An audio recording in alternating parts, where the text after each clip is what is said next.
explain that for a minute. The ballot stuffing safeguard is simply this. You count how many people showed up to vote, and you count how many votes there were. Now, in Swansea, New Hampshire, in 2008, we know from the reports that were submitted, 1,500 ballots were counted, 1,500 ballots, but only 1,000 people showed up to vote. That's vote stuffing. That's ballot stuffing. And they can pull out other people's votes and add their own, or they can just add more on top. Exactly. And we know they've been caught over and over again doing this.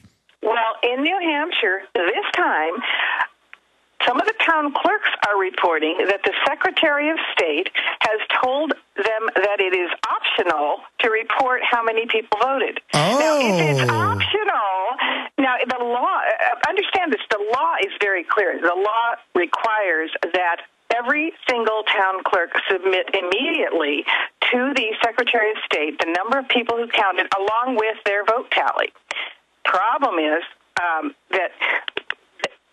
the problem there is that this time they're just saying they're going to flaunt the law.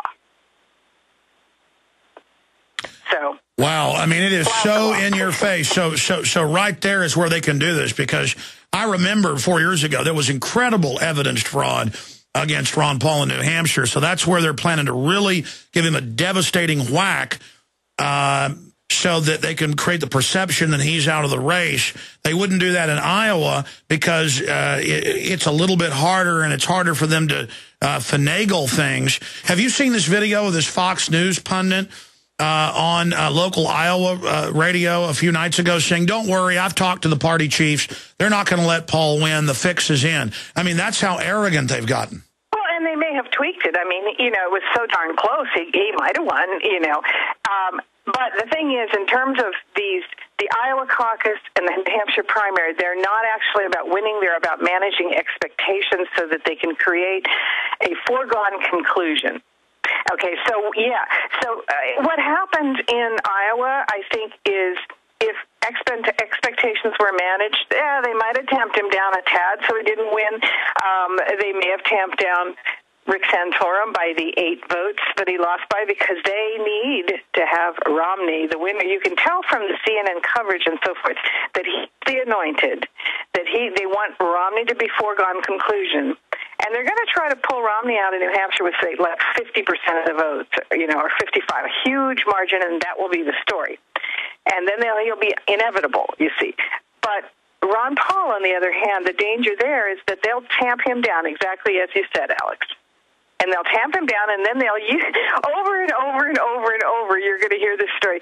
Well, he just didn't do as well as we expected. Well, he's just really not a serious candidate.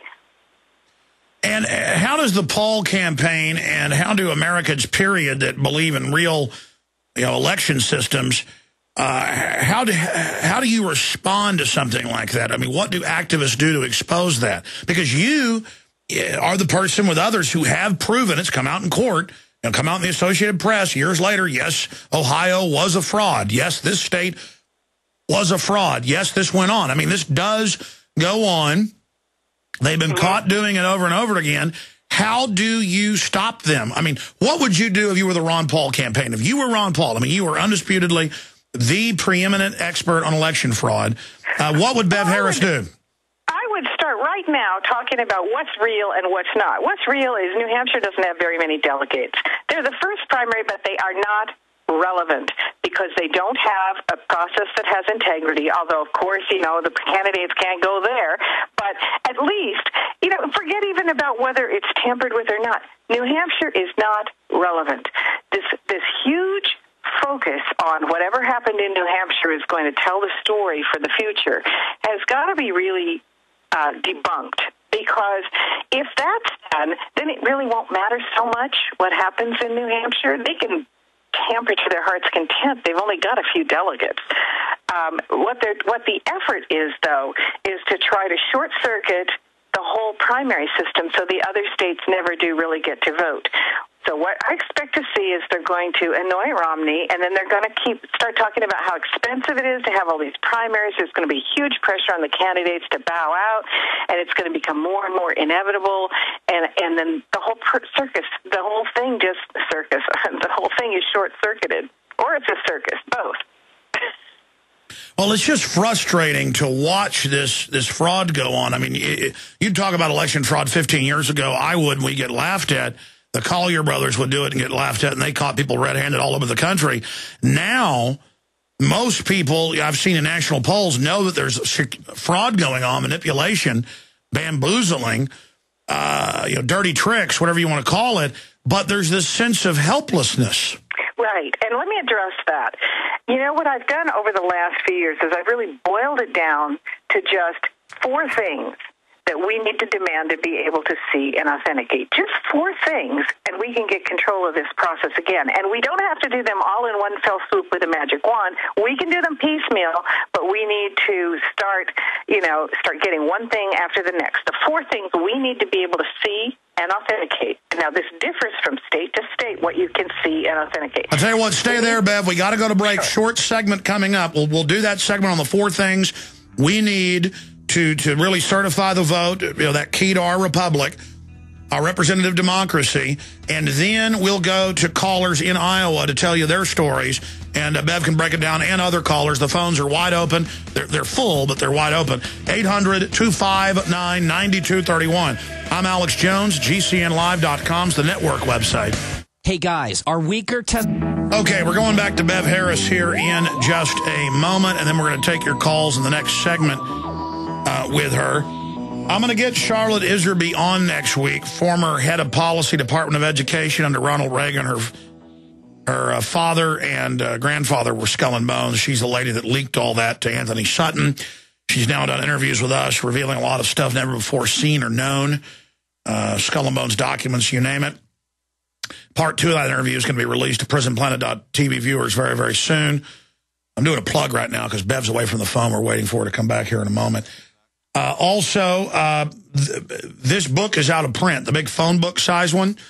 And we had the last of them last year. I convinced her, but it took about a year to get it done, to do a updated and abridged. It's still super thick, 450-something pages long with all the documents of the design program to dumb down our population. It's the deliberate dumbing down of America, revised, abridged edition, Charlotte Thompson Iserby, available out of the gates. It just came out at Infowars.com. She's probably on Friday, if not next week. So that's available. Also, the new DVD film, the only modern, well-done, with incredible bombshell info proving Oklahoma City was an inside job. A Noble Lie, Oklahoma City, 1995. I'm in it, but that's the least of it. I'm kind of a narrator of sorts. It's got survivors, police officers, the cops that were killed, their mothers. I mean, it's the inventor of the neutron bomb saying bombs in the building. I mean, it's just unbelievable. Available at Infowars.com. Get that out to everybody. Okay, Bev, we're back here. Go over the 4 things that we can demand that's common sense, and it really takes the high ground away from the fraudsters. And in some places, we're actually getting this. So from your deep research, what can we do? Right. We need to, the public, any person needs to be able to see and authenticate, number 1, who can vote, which is just the voter list.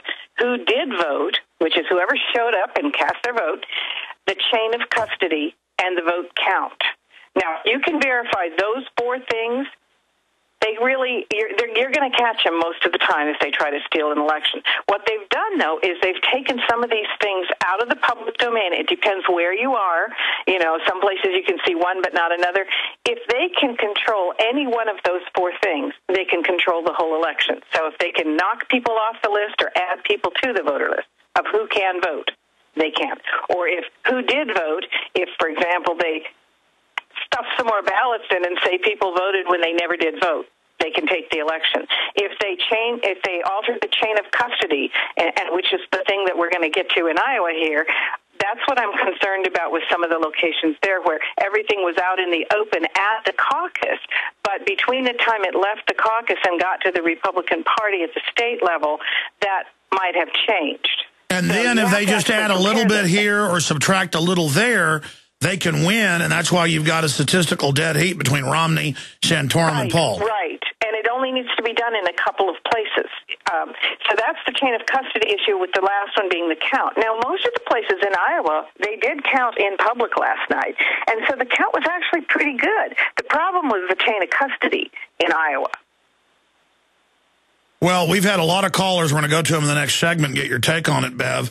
who have said that normally at their caucus, everybody does raise the hand. It's tallied there. This time they said at some of them, they were handing them into a ballot box. Now, if they hand them into a ballot box, then there's just a couple quick other steps. And this is chain of custody again. We have to be able to see that the ballot box is empty when they start handing them in, and that they only put one ballot each in the box, and that you can stand there and watch as people are doing this. But if you do that and the ballot box never leaves public view, then at the end of the day, they can pull them out and count them in public. And as long as you can see what they're counting, and of course, it's different each place. Some of the caucus locations, you could see the Ron Paul guy was standing right there behind the counting table and could see what they were counting and authenticate that. Ideally, they should do what, this is one of the things they did right in New Hampshire in the recount in 2008. Any person should be able to see it. In New Hampshire, at the end, at the one side of this long table, you had the counters and the party observers, and standing on the other side, you had the public, and they could sit there and videotape the ballots with a close-up lens if they wanted. What about good old-fashioned, because that's what Lou Rockwell and others have got some reports of, good old-fashioned political promises, cash, for people to vote for somebody else other than the candidate they were going to vote for? Oh, yeah. If that's, buying votes, obviously. And then you're just, that's difficult to do on a wholesale scale, though. When you think about it, if it's only separated by 8 votes, or it's just a small number of votes, as Iowa is, that can become very, very relevant. But if you're talking in the scale of a statewide election in New Hampshire, which had 200,000 ballots cast last time, I would expect that was from both Democrats and Republicans, might be a little less this time. But still, you'd have to buy an awful lot of people off, and nobody would have to talk. So the bigger problem is inside access. All right, let's come back, take calls, and look forward into this election with Bev Harris of Black Box Voting. Stay with us. We're on the march. Sean, Julio, Clay, Chris, most of you calling from Iowa and Illinois for some reason. We get so many calls from Illinois sometimes. Sometimes when we do it on our own phone system, which is computerized, we can take unlimited, there'll be like 20 calls from Illinois. A lot of great listeners up there. Of course, all over the United States, all over the world. Bev Harris of blackboxvoting.org is our guest. You can read her best-selling book for free there on the site. She's got a Black Box Voting Part 2 coming out.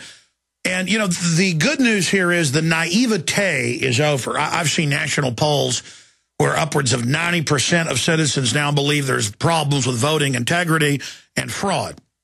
And Diebold, the kingpins of it, had to change their name for a while with their voting systems, or sell off their voting system or division because of it. Look, we have a government that's been caught shipping guns into Mexico, Honduras, but also into Illinois, Indiana, Florida, to drug gangs, to kill other drug gangs, so the money could be laundered in major U.S. banks. And the ATF's been caught, along with the FBI. I mean, this is Chicago Tribune, El Paso Times, 6 months after we broke it. And then a few months after that, it's in the New York Times. 3 weeks ago, New York Times. But it's like, oh, well, they launder the money and run the drugs. They keep tabs on it. Yeah, $500 billion. And they've got all these whitewash movies like American Gangster where